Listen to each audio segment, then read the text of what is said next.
Paper 185. The Trial before Pilate.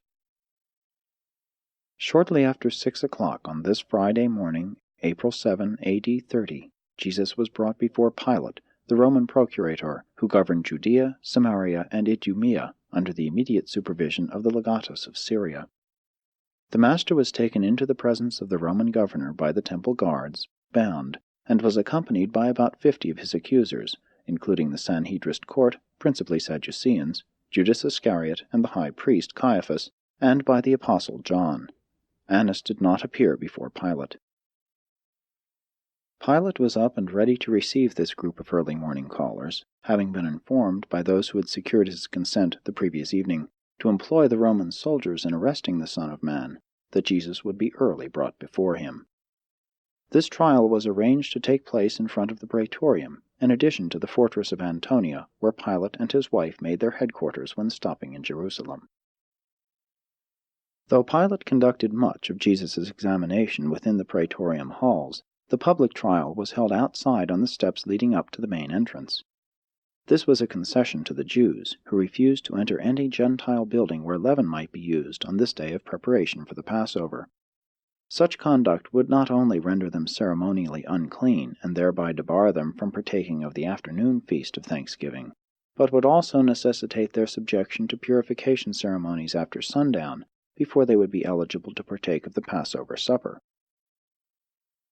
Although these Jews were not at all bothered in conscience as they intrigued to effect the judicial murder of Jesus, they were none the less scrupulous regarding all these matters of ceremonial cleanness and traditional regularity. And these Jews have not been the only ones to fail in the recognition of high and holy obligations of a divine nature while giving meticulous attention to things of trifling importance to human welfare in both time and eternity. 1. Pontius Pilate. If Pontius Pilate had not been a reasonably good governor of the minor provinces, Tiberius would hardly have suffered him to remain as procurator of Judea for 10 years. Although he was a fairly good administrator, he was a moral coward. He was not a big enough man to comprehend the nature of his task as governor of the Jews. He failed to grasp the fact that these Hebrews had a real religion, a faith for which they were willing to die, and that millions upon millions of them, scattered here and there throughout the empire, looked to Jerusalem as the shrine of their faith, and held the Sanhedrin in respect as the highest tribunal on earth. Pilate did not love the Jews, and this deep-seated hatred early began to manifest itself. Of all the Roman provinces, none was more difficult to govern than Judea. Pilate never really understood the problems involved in the management of the Jews, and, therefore, very early in his experience as governor, made a series of almost fatal and well-nigh suicidal blunders. And it was these blunders that gave the Jews such power over him. When they wanted to influence his decisions, all they had to do was to threaten an uprising, and Pilate would speedily capitulate. And this apparent vacillation or lack of moral courage of the procurator was chiefly due to the memory of a number of controversies he had had with the Jews, and because in each instance they had worsted him. The Jews knew that Pilate was afraid of them, that he feared for his position before Tiberius, and they employed this knowledge to the great disadvantage of the governor on numerous occasions. Pilate's disfavor with the Jews came about as a result of a number of unfortunate encounters. First, he failed to take seriously their deep-seated prejudice against all images as symbols of idol worship. Therefore, he permitted his soldiers to enter Jerusalem without removing the images of Caesar from their banners, as had been the practice of the Roman soldiers under his predecessor. A large deputation of Jews waited upon Pilate for 5 days, imploring him to have these images removed from the military standards. He flatly refused to grant their petition, and threatened them with instant death. Pilate, himself being a skeptic, did not understand that men of strong religious feelings will not hesitate to die for their religious convictions, and therefore was he dismayed when these Jews drew themselves up defiantly before his palace, bowed their faces to the ground, and sent word that they were ready to die. Pilate then realized that he had made a threat which he was unwilling to carry out. He surrendered, ordered the images removed from the standards of his soldiers in Jerusalem, and found himself from that day on, to a large extent, subject to the whims of the Jewish leaders, who had in this way discovered his weakness in making threats which he feared to execute.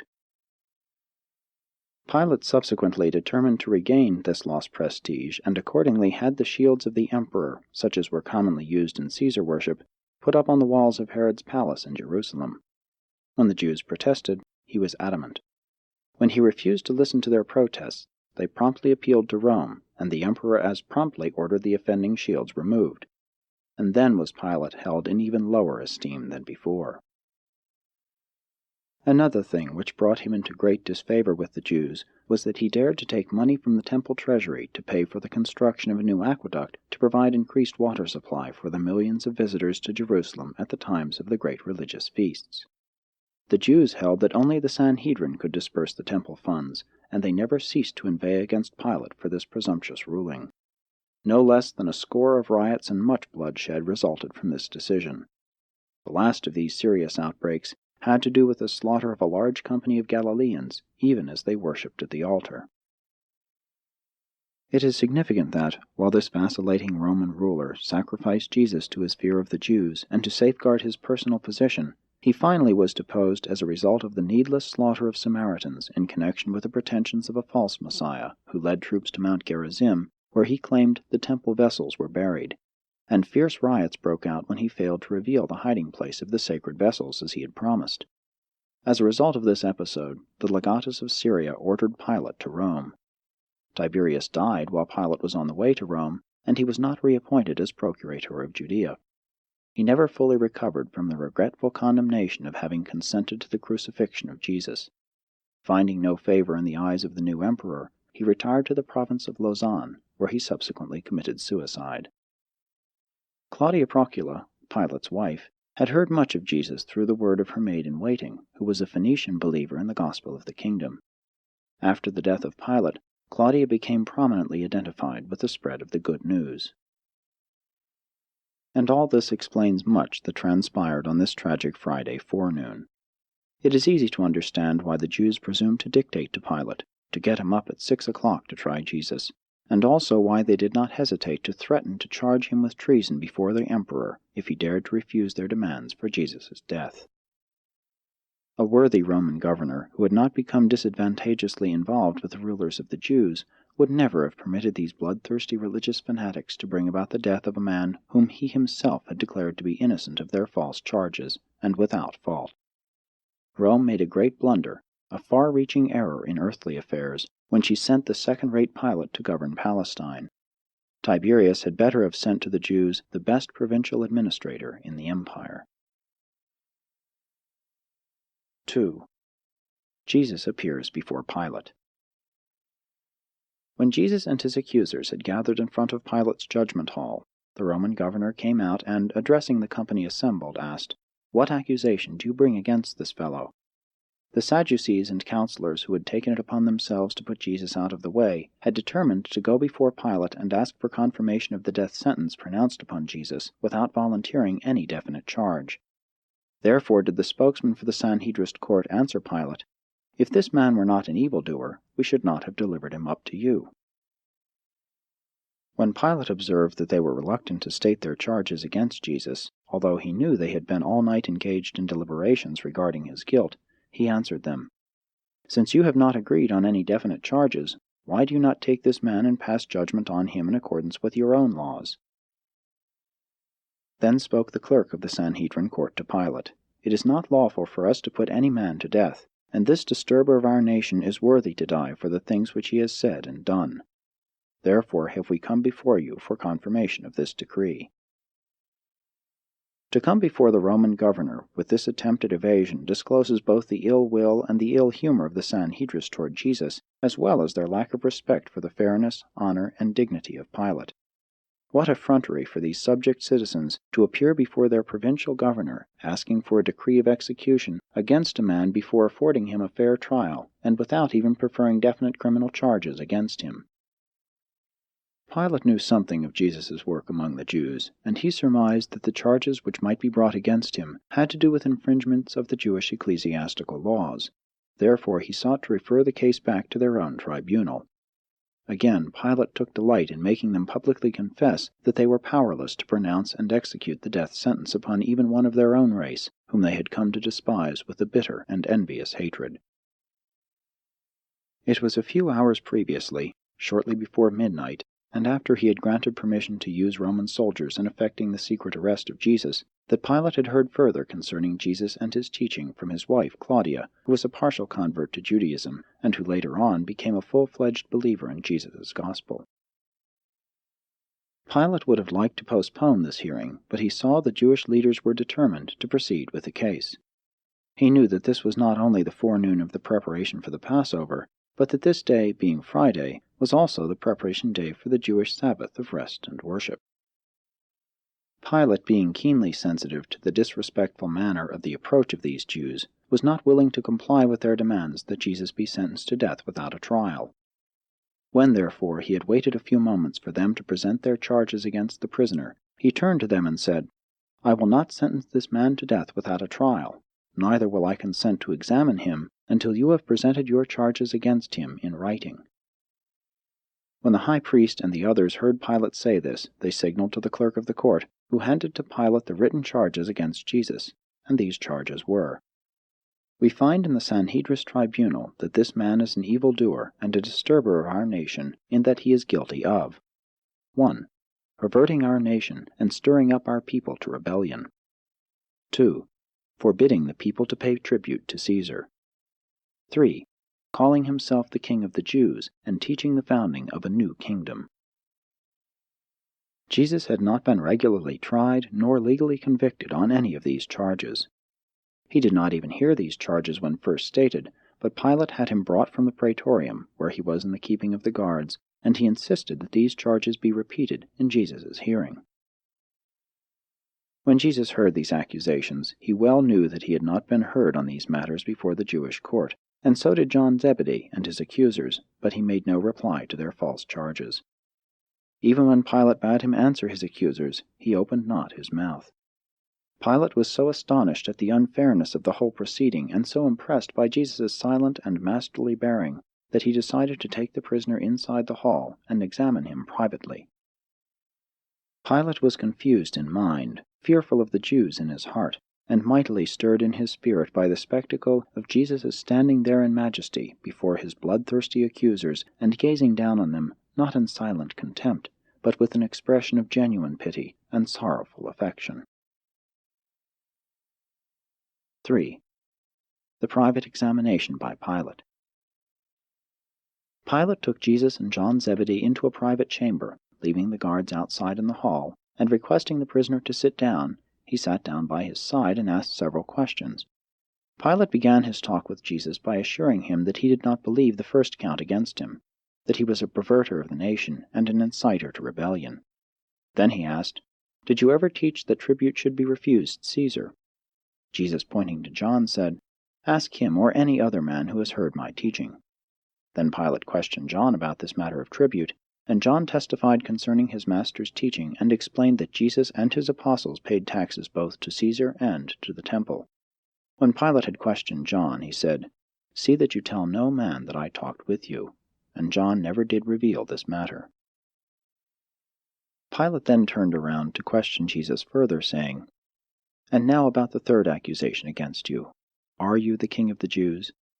Since there was a tone of possibly sincere inquiry in Pilate's voice, Jesus smiled on the procurator and said, "Pilate, do you ask this for yourself, or do you take this question from these others, my accusers?" Whereupon, in a tone of partial indignation, the governor answered, "Am I a Jew?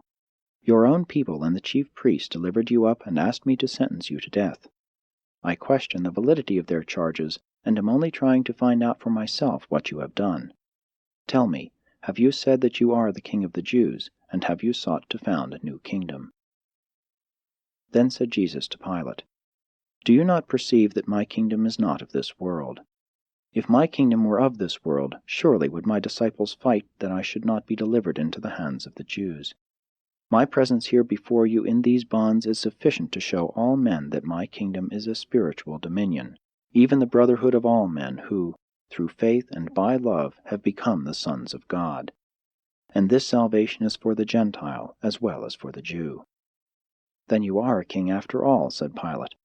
And Jesus answered, "Yes, I am such a king, and my kingdom is the family of the faith sons of my Father who is in heaven.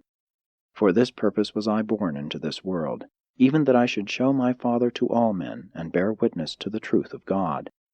And even now do I declare to you that every one who loves the truth hears my voice." Then said Pilate, half in ridicule and half in sincerity, "Truth, what is truth? Who knows?" Pilate was not able to fathom Jesus' words, nor was he able to understand the nature of his spiritual kingdom, but he was now certain that the prisoner had done nothing worthy of death. One look at Jesus face to face was enough to convince even Pilate that this gentle and weary, but majestic and upright man was no wild and dangerous revolutionary who aspired to establish himself on the temporal throne of Israel. Pilate thought he understood something of what Jesus meant when he called himself a king, for he was familiar with the teachings of the Stoics, who declared that the wise man is king.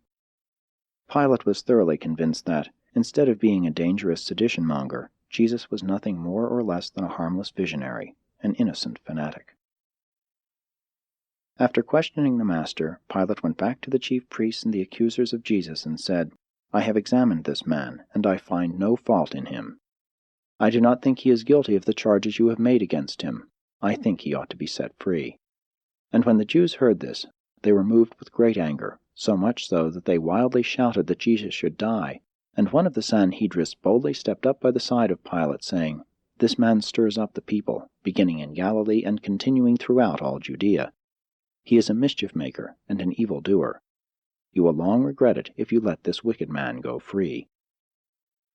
Pilate was hard-pressed to know what to do with Jesus. Therefore, when he heard them say that he began his work in Galilee, he thought to avoid the responsibility of deciding the case, at least to gain time for thought, by sending Jesus to appear before Herod, who was then in the city attending the Passover.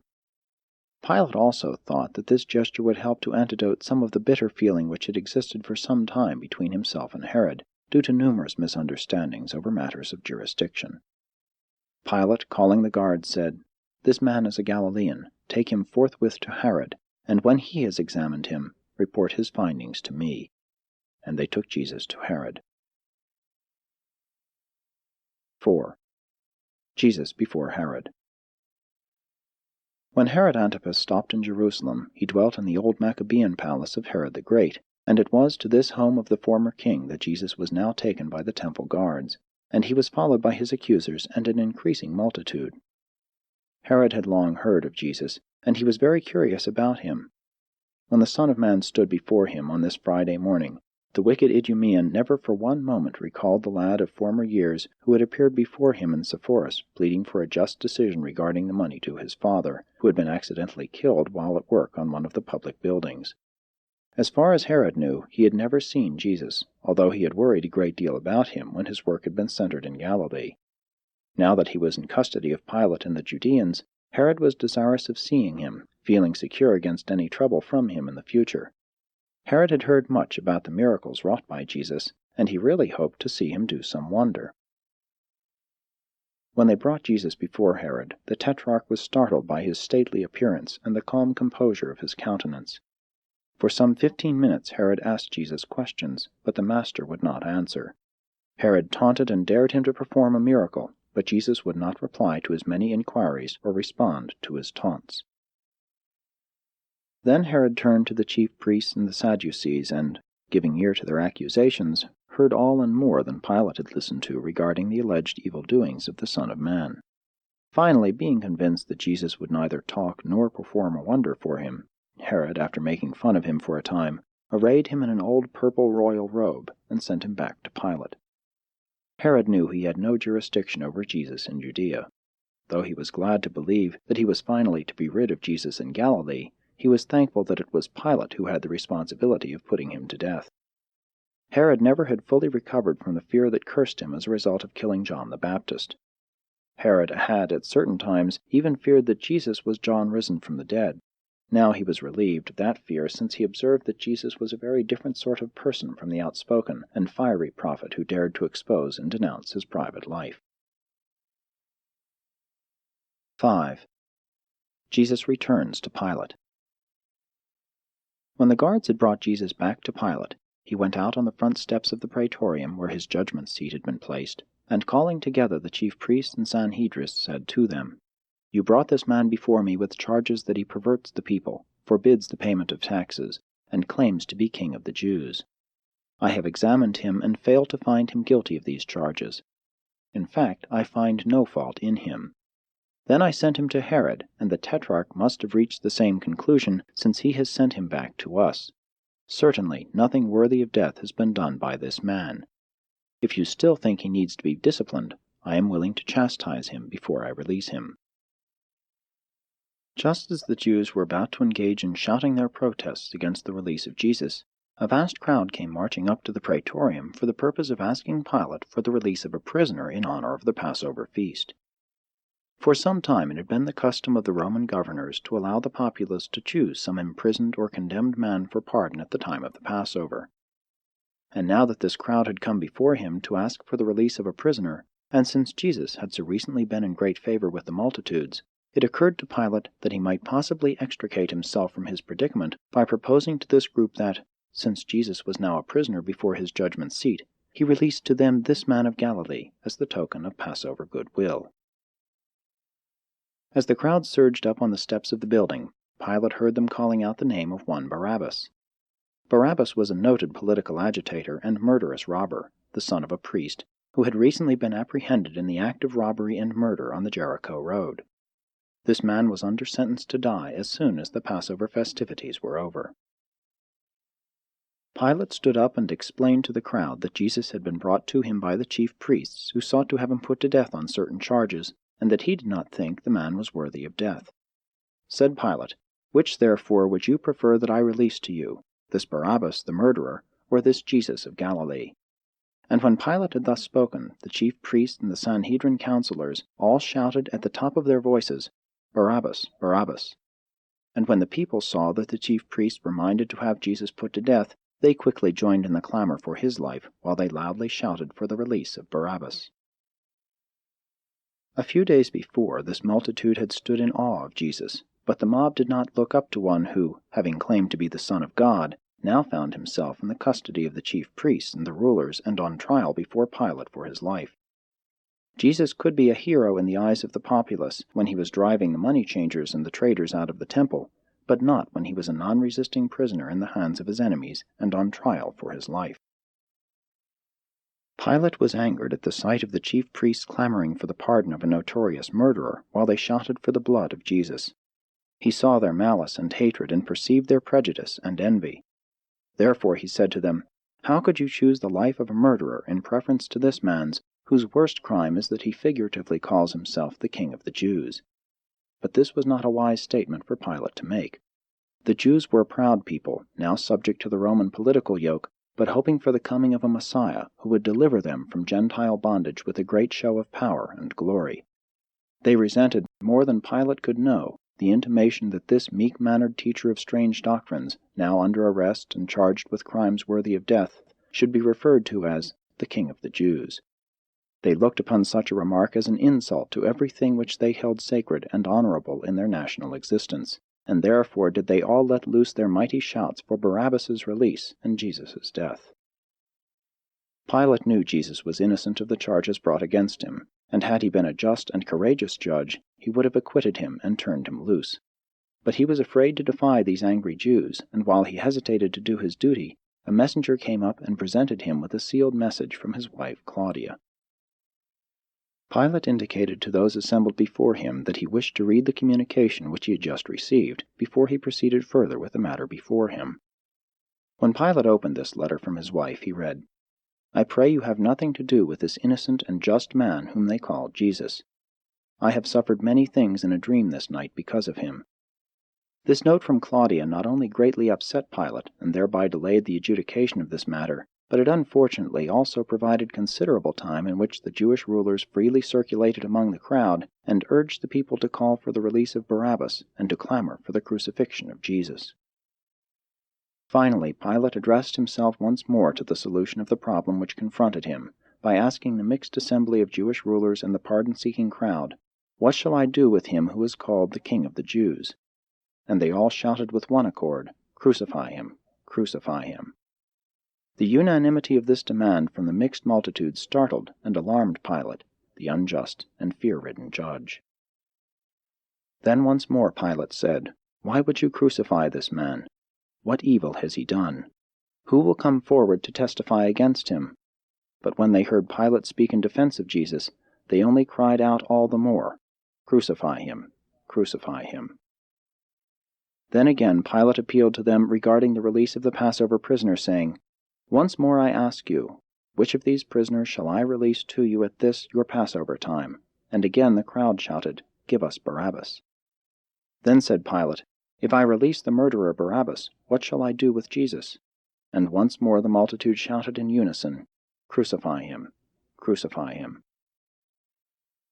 Pilate was terrorized by the insistent clamor of the mob, acting under the direct leadership of the chief priests and the counselors of the Sanhedrin. Nevertheless, he decided upon at least one more attempt to appease the crowd and save Jesus. 6. Pilate's last appeal. In all that is transpiring early this Friday morning before Pilate, only the enemies of Jesus are participating. His many friends either do not yet know of his night arrest and early morning trial, or are in hiding lest they also be apprehended and adjudged worthy of death because they believe Jesus' teachings. In the multitude which now clamors for the Master's death are to be found only his sworn enemies and the easily led and unthinking populace. Pilate would make one last appeal to their pity. Being afraid to defy the clamor of this misled mob who cried for the blood of Jesus, he ordered the Jewish guards and the Roman soldiers to take Jesus and scourge him. This was in itself an unjust and illegal procedure, since the Roman law provided that only those condemned to die by crucifixion should be thus subjected to scourging. The guards took Jesus into the open courtyard of the praetorium for this ordeal. Though his enemies did not witness the scourging, Pilate did, and before they had finished this wicked abuse, he directed the scourgers to desist and indicated that Jesus should be brought to him. Before the scourgers laid their knotted whips upon Jesus as he was bound to the whipping post, they again put upon him the purple robe, and plaiting a crown of thorns, they placed it upon his brow. And when they had put a reed in his hand as a mock scepter, they knelt before him and mocked him, saying, "Hail, King of the Jews!" And they spit upon him, and struck him in the face with their hands. And one of them, before they returned him to Pilate, took the reed from his hand, and struck him upon the head. Then Pilate led forth this bleeding and lacerated prisoner, and, presenting him before the mixed multitude, said, "Behold the man! Again I declare to you that I find no crime in him, and having scourged him, I would release him." There stood Jesus of Nazareth, clothed in an old purple royal robe with a crown of thorns piercing his kindly brow. His face was blood-stained, and his form bowed down with suffering and grief. But nothing can appeal to the unfeeling hearts of those who are victims of intense emotional hatred and slaves to religious prejudice. This sight sent a mighty shudder through the realms of a vast universe, but it did not touch the hearts of those who had set their minds to effect the destruction of Jesus. When they had recovered from the first shock of seeing the Master's plight, they only shouted the louder and the longer, "Crucify him! Crucify him! Crucify him!" And now did Pilate comprehend that it was futile to appeal to their supposed feelings of pity. He stepped forward and said, "I perceive that you are determined this man shall die. But what has he done to deserve death? Who will declare his crime?" Then the high priest himself stepped forward and, going up to Pilate, angrily declared, "We have a sacred law, and by that law this man ought to die because he made himself out to be the Son of God." When Pilate heard this, he was all the more afraid, not only of the Jews, but recalling his wife's note and the Greek mythology of the gods coming down on earth, he now trembled at the thought of Jesus possibly being a divine personage. He waved to the crowd to hold its peace, while he took Jesus by the arm and again led him inside the building, that he might further examine him. Pilate was now confused by fear, bewildered by superstition, and harassed by the stubborn attitude of the mob. 7. Pilate's last interview.